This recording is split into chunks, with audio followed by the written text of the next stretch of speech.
আসসালামু আলাইকুম। আমি হোমমেকার মুন্না ব্লগসের মুন্নি। আজও হাজির হয়ে গেলাম নতুন আরেকটা ভিডিও নিয়ে। আশা করছি কাছে দূরের দেশ বিদেশে যে যেখান থেকেই আমার এই ভিডিও দেখছেন বা দেখবেন সবাই ভালো আছেন। আমরা আলহামদুলিল্লাহ ভালো আছি।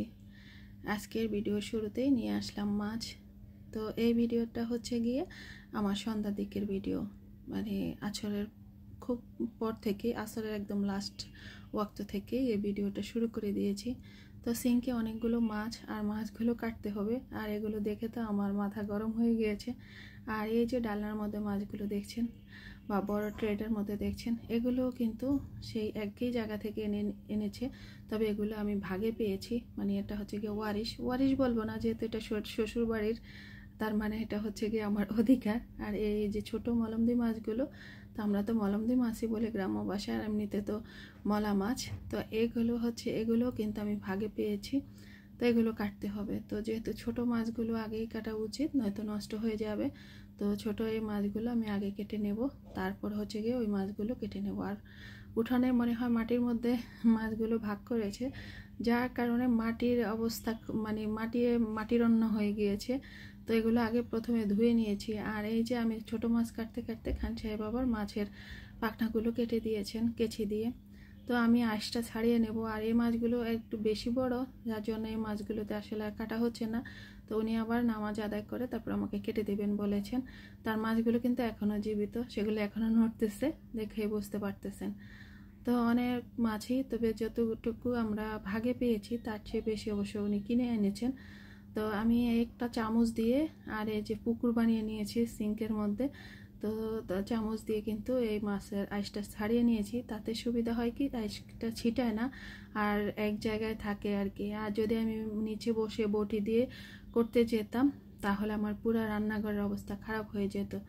তো যাই হোক, আমি এভাবে কিন্তু পরিষ্কার করে নিচ্ছিলাম। আর এই যে দেখেন সবগুলোর কিন্তু উনি কাটা ছাড়িয়ে দিয়েছেন। এই যে সাইডের এগুলো পাখনাগুলো উনি অবশ্য কেচি দিয়ে কেটে দিয়েছেন। আর ছোটো মলমদি মাছগুলো আমি আবার কেটে তারপরে মাগরিবের নামাজ আদায় করে নিয়েছি। তারপরে চলে আসছি আবারও রান্নাঘরে, আর এসে আবারও সেই মাছ কাটাকাটির কাজে লেগে গেলাম। তো একসাথে মাছগুলো নিয়ে আসছে, আর বাড়ি থেকে নিয়ে আসাতে আসলে কেটে আনা হয় নাই। আর মাটির যেগুলোর মধ্যে বেশি মাটি লেগেছিল সেগুলো আগে ধুতে হয়েছে। দেখেন কি অবস্থা, কোথাকার মাটি কোথায় এসে লেগেছে না। আর এত মাটি, কিছু একটা বিছিয়ে যদি আমার মাছগুলো ভাগ করতো তাহলে এমনটা হয়তো বা হতো না। তা আমি আবার খান সাহেবকে বললাম যে ছোট মাছের মধ্যে তো বালি নেই, তো এগুলোর মধ্যে বলতেছে যে আমি এসে দেখি মাটির মধ্যে নিয়ে ভাগ করতে নিয়েছিল। তো পরে আমি বললাম যে না, কলপাড়ে করার জন্য, পাকার মধ্যে এগুলো ঢালার জন্য। তো পরে ওইখানে ঢালাতে আর ওইটার মধ্যে মাটি নেই। আমাকে ভাগ্যিস, দেখ ভালোই করেছে। কারণ গ্রামের বাড়িতে দেখেন মুরগি টুরগি পালে, মুরগির পটি টটি কী অবস্থা হয়ে থাকে সেটা তো বুঝতেই পারতেছেন। আমি তো সেটা মনে করি, আমার কাছে কেবল ঘিন ঘিন লাগতেছিল। তো যাই হোক, আগে ভালো করে ধুয়ে নিয়েছিলাম, তারপরে অবশ্য মাছের উনি মানে পাখাগুলো ছাড়িয়ে নিয়েছেন। আর এই যে তারপরে আমি কিন্তু এই যে কানসা, ঠোঁট, তারপরে আইস, এগুলো আমি আবার ঠিক করে নিয়েছিলাম। তো হাতেরও কিন্তু 12টা বেজে গিয়েছে, যেহেতু তেলাপিয়া মাছ কাটতে কিন্তু খুব কষ্ট। আর হচ্ছে গিয়ে মাছের কাঁটাগুলো খুবই শক্ত থাকে, যার কারণে খুব কষ্ট হয়। তো এভাবে আসলে করে নিয়েছি, তারপরে কেটে টেটে সব ঠিকঠাক করে নিয়েছি। আর মাছগুলি ভাগ ভাগ করেও রেখে দিয়েছিলাম। আর এই ছোটো মাছটা আমি 2 ভাগ করে নিয়েছি, সাথে অবশ্য আবার এই যে বড় মাছও দিয়ে দিয়েছি। আর বড় মাছ দিয়ে কিন্তু ছোট মাছ একসাথে যদি রান্না করা হয় তাহলে খেতে কিন্তু দারুণ হয়। তো আজকের ভিডিওতে হয়তো বা সেটা আমি শেয়ার করতে পারবো না, আগামী ভিডিওতে ইনশাল্লাহ আপনাদের সাথে শেয়ার করব। আর এই যে কেটে নিয়েছি, এগুলো কিন্তু ভাগের মাছ, মানে ভাগ করেছিল, সেখান থেকে আমি যেটা পেয়েছিলাম সেটাই আমি কেটে টুকরো করে নিয়েছি। আর যেগুলো উনি কিনে নিয়ে আসছেন সেগুলো কিন্তু আমি আস্তে আস্তে রেখে দিয়েছি। এই ছোট মাছটা সহ কিন্তু মোট 9টা মাছ আমি ভাগে পেয়েছি আর কি। তো একটার মধ্যে অবশ্য 2 টুকরো হয়েছে, কোনোটা 3 টুকরো, কোনোটা 4 টুকরো, 5 টুকরো এরকম হয়েছে আর কি, ভাগে যতটা পেলাম আর কি। তো তারপরও পুকুরের মাছ, তবে মাছগুলো খেতে কিন্তু দারুণ হয়েছে। এক পুকুরের মাছ কিন্তু খেতে খুব মজা হয়। আর এইগুলো হচ্ছে কি, ওই যে বললাম কিনে এনেছে, এগুলো সেই কিনা মাছ, তার জন্য এগুলো খুব সবগুলোই বড় বড়। এখানে সম্ভবত 11টা মাছ ছিল। তো এগুলো কিন্তু আমি আস্তই রেখে দিয়েছি, যখন মানে রান্না করা হবে বা যখন নামানো হবে আবার তখন কাটা হবে। আর যদি ফ্রাই খেতে মন চায় বারবিকিউ করে, তখন অবশ্য খাওয়া যাবে, তার জন্য অবশ্য আমি এভাবে রেখে দিয়েছি। তারপরে পোটলা করে রেখে দেবো। আর এই যে মাছ কাটতে টুকরো করতে গিয়ে দেখেন এই অবস্থা। আর আমার জামা কাপড় পুরো কিন্তু চেঞ্জ হয়ে মানে করতে হয়েছে। আর আরেকটা দুর্ঘটনাও ঘটিয়েছি, রান্নাঘরে কিন্তু সন্ধ্যার পরে একটু মশা লেগেছিলো, আমি কয়েল জ্বালিয়ে রেখে দিয়েছিলাম, আর সেই কয়েলই আবার আমার সালোয়ারের মধ্যে লেগে গিয়েছিল, সালোয়ারটা কিন্তু পুড়েও গিয়েছিল, সেটা আর দেখাই নাই দুর্ঘটনাটা দেখাতে। আর আমারও ইচ্ছে করলো না, তাই আর দেখালাম না। তো দুপুরে তো আমি রান্না করেছিলাম ডিমের কোরমা। আমার ভাই বলেছিল যে ডিমের কোরমা রান্না করলে সে ঝোলটা নাকি ওর খেতে ভালো লাগে। তো ওরা তো সেই দিন ছিল, আসলে ওরা যখন ছিল তখনকার ভিডিও, কিন্তু এটা গত সোমবারের ভিডিও আজকে আপনাদের সাথে শেয়ার করতেছি। তো সন্ধ্যার পরে যেটা ছিল সেটি আবার গরম করে নিয়েছি, কুমড়া দিয়ে মাছ দিয়ে রান্না করেছিলাম সেটাও গরম করে নিলাম। তারপরে ডিমের কোরমাটা অলরেডি চুলার উপরে, সেটাও গরম করতেছি। আর এখানে ভাত রান্না করতে হবে, তো আগের ভাতের সাথে চাল দিয়ে দিয়েছি, তারপরে এই যে ধুয়ে রান্না করে নিয়েছি। আর হচ্ছে গিয়ে পুরো রান্নাঘরটা আবার আমাকে পরিষ্কার করতে হয়েছে, 3 বার রান্নাঘরটা মুছেছি, তারপরে কিন্তু আমার কাছে একটু মনে হচ্ছে যেন ক্লিন লেগেছে। আর এটার মধ্যে মাছের যত আইস টাইস যা আছে সব কিছু রেখে দিলাম, উনি এটা ফেলে দিবেন বাইরে নিয়ে ডাস্টবিনে, যেখানে ময়লা স্তূপ আছে সেখানে ফেলে দিবেন আর কি।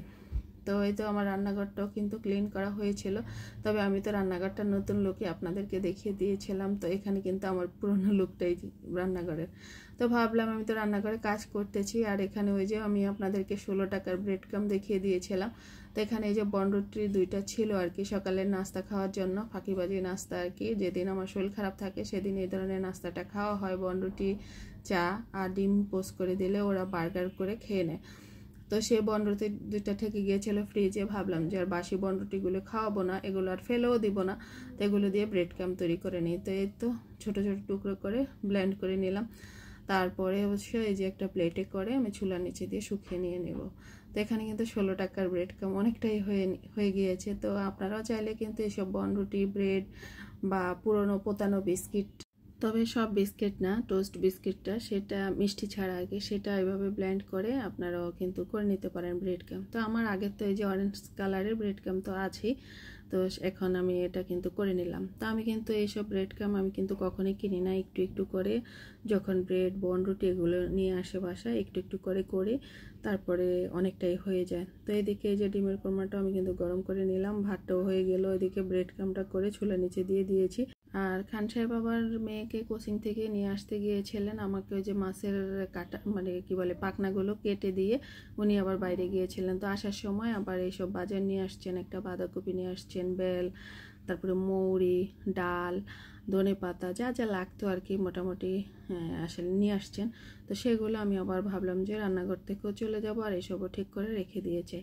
আর বেলের শরবতটা তো এখন রেগুলার খেতেই চেষ্টা করি, যদিও বানাতে একটু কষ্ট হয়, কষ্ট হলেও সমস্যা নেই, একটু তো ভালো লাগে খেতে, তার জন্য আসলে বেলের শরবতটা করা হয় প্রতিনিয়তই। আর আমার দুইজনেই ছেলে মেয়ে দুইজনেই কিন্তু বেলের শরবতটা খায়, আমার ভাইও খায়, খান সাহেবও খায়। তো খান সাহেব নাকি আগে খেতেন না, এখন বলতেছে মানে বেলের শরবতটা তো খুব মজা হয়। আসলে অনেক কিছুই উনি দেশের বাইরে থাকার কারণে অনেক কিছুই খান নাই, আর তার জন্য আসলে এসবের সাথে উনি অভ্যস্ত না, আর কোনটা টেস্ট কি সেটা জানতেনও না। তার জন্য এখন অবশ্য যখন দেশে আসছে তখন এক এক করে সবই খাচ্ছে।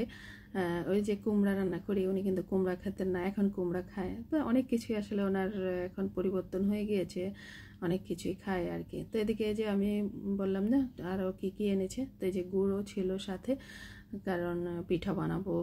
আর আমাদের তাজ তো একটু মিষ্টি জাতীয় খাবারটা বেশি পছন্দ করে, ভাবলাম ও চলে যাবে আর হচ্ছে গিয়ে আমরাও একটু খাবো, শীত তো চলেই গেল, তো শীতের লাস্ট পিঠাটা খেয়ে নেবো। আর এই যে চালের গুঁড়ো ভাঙিয়ে নিয়ে আসছে, আমি চালটা ধুয়ে টুয়ে পানি ঝরিয়ে রেখে দিয়েছিলাম, উনি আসার সময় আবার এটাও ভাঙিয়ে নিয়ে আসছে, মানে দিয়ে গিয়েছিল দোকানে, আবার মেয়েকে নিয়ে আসার সময় নিয়ে আসছে।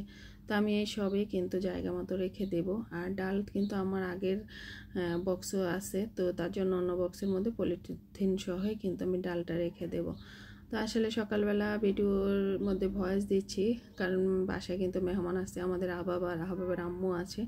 তো আসলে কেউ বাসায় থাকলে না একটু কেমন জানি আনইজি লাগে ভয়েস টয়েস দিতে, তারপরও রেগুলার যেহেতু আমি ভিডিও দেই, না দিলেও খারাপ লাগে, কেন জানি আপনাদের সাথে মনে হচ্ছে যেন যোগাযোগটা বিচ্ছিন্ন হয়ে যায়, এমনটাই মনে হয়। আর আমি কিন্তু ভিডিও খুব কমই মিস করি বা দেওয়া মিস করি আর কি, খুব কমই চেষ্টা করি প্রতিনিয়তই দেওয়ার জন্য। আগে তো যা ভুল করে ফেলেছি, এখন আর চাচ্ছি না ভুলটা করার জন্য, চেষ্টা করে যাচ্ছি, দেখি না সফলতা কোথায়। আর আমার সব কিছুতেই কিন্তু একটু ধৈর্যের পরীক্ষা হয়। এখন আর আমি আল্লাহর কাছে ধৈর্য চাই না, আমি কেবল প্রার্থনা করলে বলি যে আল্লাহ তুমি আমার চলার পথটা সহজ করে দাও, আর ধৈর্য ধারণ করতে ইচ্ছে করে না এখন আর। তা আজ এ পর্যন্তই, সবাই ভালো থাকবেন, সুস্থ থাকবেন, আল্লাহ হাফেজ, আসসালামু আলাইকুম।